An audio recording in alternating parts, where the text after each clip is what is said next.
नमस्कार, आप देख रहे हैं दिशा एक्सप्रेस न्यूज और मैं हूं आपके साथ श्रुति चांदना। अफगानिस्तान की राजधानी काबुल में गुरुद्वारे कार्तिक परवान पर भीषण हमला हुआ है। विस्फोट की वजह से आसमान में धुआं देखा जा रहा है। इस गुरुद्वारे के आसपास बड़ी संख्या में सिख लोग रहते हैं। इससे पहले भी इस गुरुद्वारे पर कई बार भीषण हमले हो चुके हैं। ये हमला ऐसे वक्त में हुआ है जब तालिबान ने पिछले दिनों दावा किया था कि इसने गुरुद्वारे कार्तिक परवान पर हमला करने वालों को गिरफ्तार कर लिया गया है। अफगानिस्तान में जब से सत्ता में परिवर्तन हुआ है, अल्पसंख्यकों को अपनी सुरक्षा को लेकर काफी चिंता भी है। सिर्फ हिंदू ही नहीं, सिख समुदाय भी अपने आप को असुरक्षित महसूस कर रही है, क्योंकि आए दिन उनके धार्मिक स्थलों को निशाना बनाया जा रहा है। यही वजह है कि अफगानिस्तान के सिख समुदाय अब प्रधानमंत्री नरेंद्र मोदी की तरफ देख रहे हैं। उनको उम्मीद है कि नरेंद्र मोदी ही उनके जानो माल की सुरक्षा कर सकते हैं। दरअसल पिछले साल अगस्त के मध्य में जब से अफगानिस्तान की सत्ता में बदलाव आया है, उसके बाद से ही यहाँ के अल्पसंख्यक समुदाय में कई तरह की आशंकाएं देखने को मिल रही हैं और सिखों के देश छोड़ने का नया सिलसिला भी शुरू हो गया है। अफगानिस्तान से भागकर आए ज्यादातर सिख भारत में ही पनाह लेने पर मजबूर हैं। वो अब अफगानिस्तान लौटना नहीं चाह रहे हैं। इस बात का अफगानिस्तान के जो हालात है उसमें अल्पसंख्यक अपने आप को सुरक्षित महसूस नहीं कर रहे हैं। यही वजह है कि बीते फरवरी में अफगानिस्तान के कुछ हिंदू और सिख समुदाय के एक दल ने भारत आकर प्रधानमंत्री नरेंद्र मोदी से मुलाकात की थी। प्रतिनिधिमंडल ने अल्पसंख्यकों की सुरक्षा को सुनिश्चित बनाने और भारत में शरण देने के लिए प्रधानमंत्री मोदी का आभार जताया था। आपको बताते चले कि 1970 में अफगानिस्तान में सिखों की आबादी 1 लाख से ज्यादा थी। दशकों से जारी युद्ध, गरीबी और समाज में बड़ी असहिष्णुता ने हालात बदल दिए। शायद इसी का असर है कि सिख समुदाय की आबादी अफगानिस्तान में अब सिर्फ गिनती की रह गई है। हर सपने को सांसों में रखो, हर मंजिल को बाहों में रखो, हर जीत आपकी है, बस अपने लक्ष्य को निगाहों में रखो। ग्राम पंचायत रेवास देवड़ा के सरपंच पद हेतु युवा एवं योग्य प्रत्याशी अनिल सिंह देवड़ा को चुनाव चिन्ह चश्मा पर मुहर लगाकर विजय बनावे। निवेदक समस्त ग्रामवासी रेवास देवड़ा।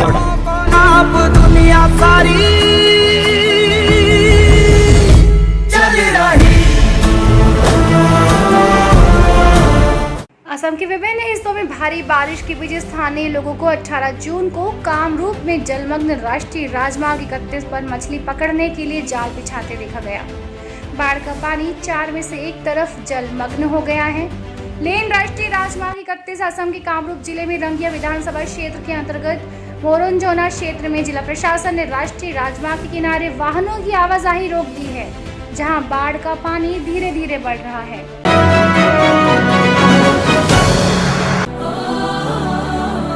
ग्राम पंचायत रेवास देवड़ा के सरपंच पद हेतु योग्य, शिक्षित, ईमानदार, कर्मठ एवं सेवाभावी प्रत्याशी राकेश कुमावत गोपाल जी पटेल को क्षेत्र के विकास के लिए चुनाव चिन्ह गले का हार नंबर 11 पर मुहर लगाकर भारी मतों से विजय बनावे। निवेदक राकेश कुमावत, चुनाव जिताऊ समिति।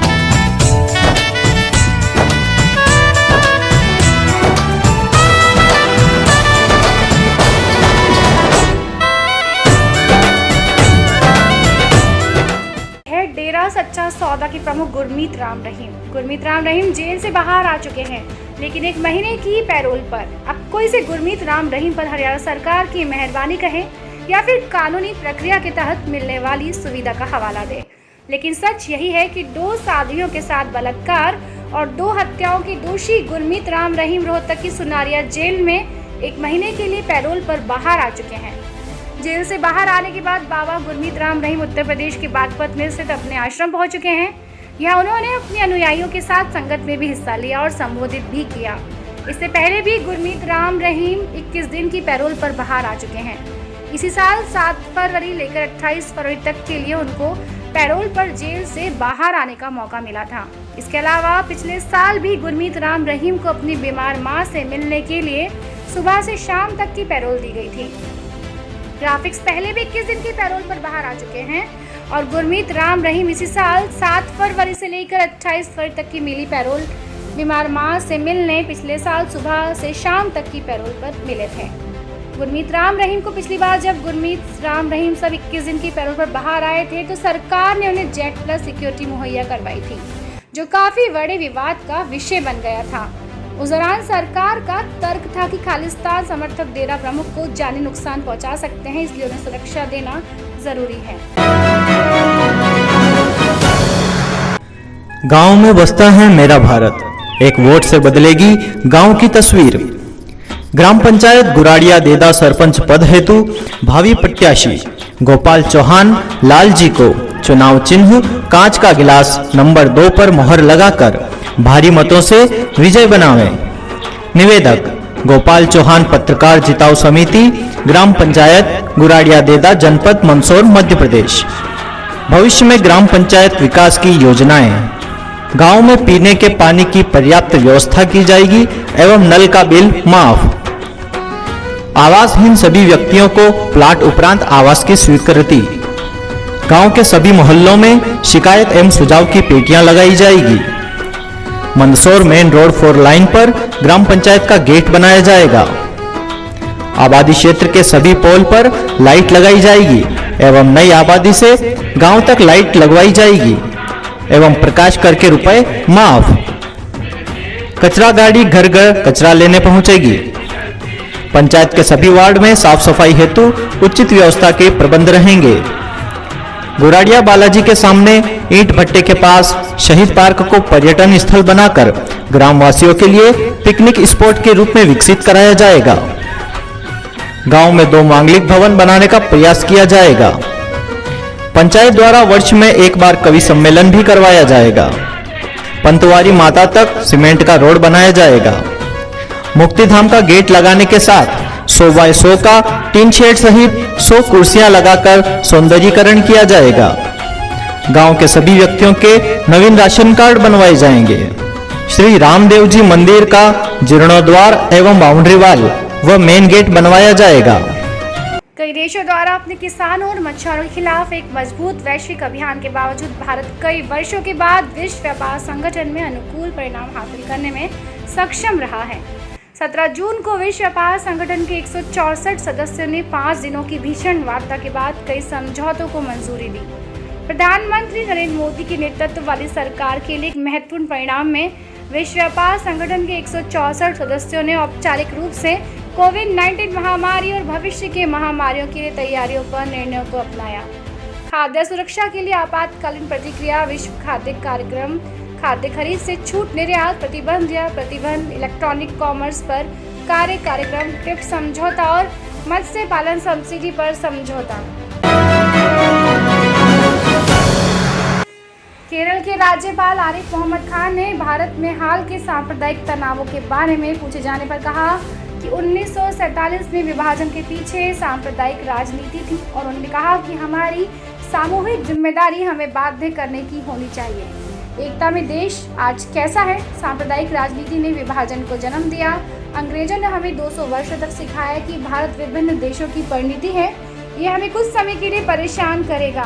देश को एक सूत्र में बांधना हमारी सामूहिक जिम्मेदारी है। इंटेंशन आजकल है उसमें भाई आप लोग ऐसे कहते हैं कि आजकल है। अरे भैया, सांप्रदायिक राजनीति के नतीजे में तो इस देश का बंटवारा हुआ था 75 साल पहले। पूरे 200 साल तक अंग्रेज ने हमें ये पाठ पढ़ाया कि भारत राष्ट्र नहीं है, हम तो विभिन्न राष्ट्रों का समूह है।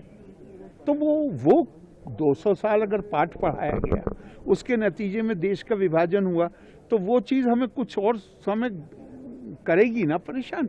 हमारी सबकी जिम्मेदारी है मिलके कि हम उस पर काबू पाएं, अपने देश को एकता के सूत्र में बांधें। और फिर सबसे बड़ी बात ये कि ये तो देश तो हम ही, हमारा संविधान, आज़ादी तो 75 साल पुरानी है, पर भारत की संस्कृति जो हर किसी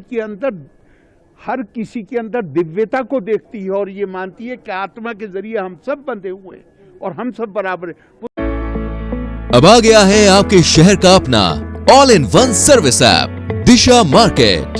मल्टी वेंडर प्लेटफॉर्म के साथ एक बेहतरीन शुरुआत। अब सारे काम करें बस एक ही ऐप पर, जैसे parcel delivery, food orders, grocery या किराना सामान, दवाइयाँ, राइड बुकिंग और अन्य प्रकार की समस्त ऑनलाइन सर्विस उपलब्ध। तो देर किस बात की, अभी गूगल प्ले स्टोर पर जाएं और इंस्टॉल करें दिशा मार्केट। अधिक जानकारी के लिए विजिट करें www.dishamarket.com।